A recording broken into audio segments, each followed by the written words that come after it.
The next morning, the alarm goes off, and I pretended NASA was there.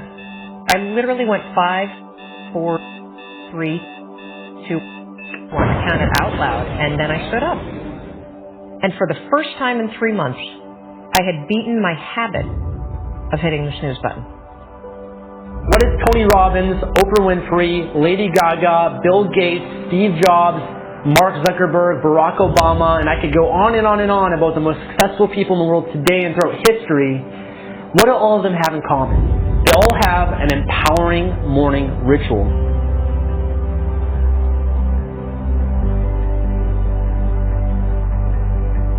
Almost everything you do from the time you get up in the morning is habit. So start to think about yourselves. What would be the best habits to have? A starting ritual is a repeated behavior that you adopt in order to trigger a new habit.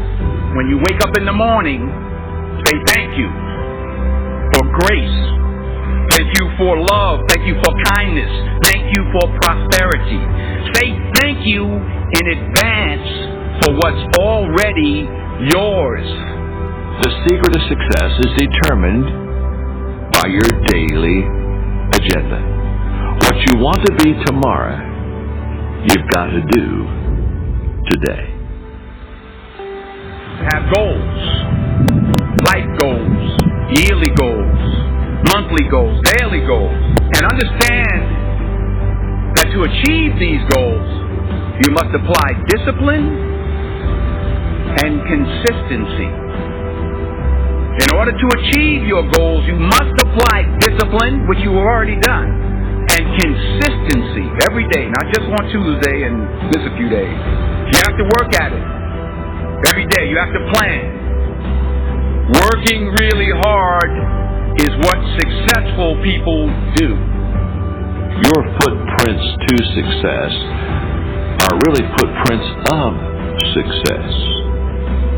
Because every step that is made and taken based upon the goals that you have for your life, every step is the progressive realization of success in your life. Good habits are hard to form and easy to live with. Bad habits are easy to form but hard to live with. So the rule is form good habits and make them your masters. Habits come down to one golden rule, and that's this. You can never change the things that trigger you.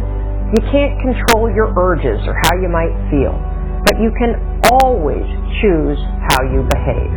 If you want to break a habit, once you have a habit, it's always going to be encoded in your brain. The only way that you can break it is to replace it with new behavior. This means when you go to sleep at night, think about your goals for the coming day. Make a list for each day of all the goals, the little goals you're going to accomplish that day. Keep a journal and write down your goals on a regular basis. You see, you do become what you think about most of the time. You do achieve what you think about most of the time. So all successful people and all wealthy people think about their goals most of the time. The things that get scheduled are the things that get done, and vague goals lead to vague results. You ever notice how hard it is to just get started? How hard it is to get to the gym? How hard it is to get out of bed? You need activation energy to start the change, to start to sit down, to start to get out of bed, to start to walk out the door. That's the key to creating any kind of change. This activation energy inside of you that causes the initial boom. And then what do we hear over time? Once you start, there's a chain reaction, and that allows you to keep going. Self-discipline is the ability to make yourself do what you should do, when you should do it, whether you feel like it or not. You see, anybody can do it if they feel like it. It's when you don't feel like it and you do it anyway that you eventually develop the self-discipline that makes everything else possible. Discipline is not punishment. It's not. Discipline is training. If you change your mindset, and really focus it on what discipline really is, you start to welcome self-discipline. You welcome self-discipline into your life.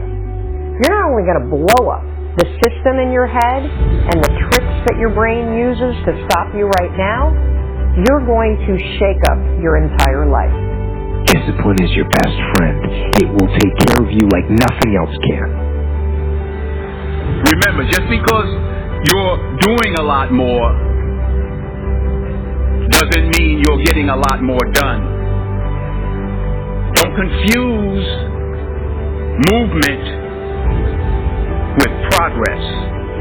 And we do live in a world where there's such a fascination with entertainment. You know, and everyone loves pretty pictures. And it's really easy to spend the best hour of your best days looking at what your friends are eating. And I'm suggesting to you, you think like a student. Because you're watching this mastery session because something deep within you wants you to be the master of your game. And here's the thing about every master. Every master thinks like a beginner. They're always learning. Anything you want good, you can have. So claim it. Work hard to get it.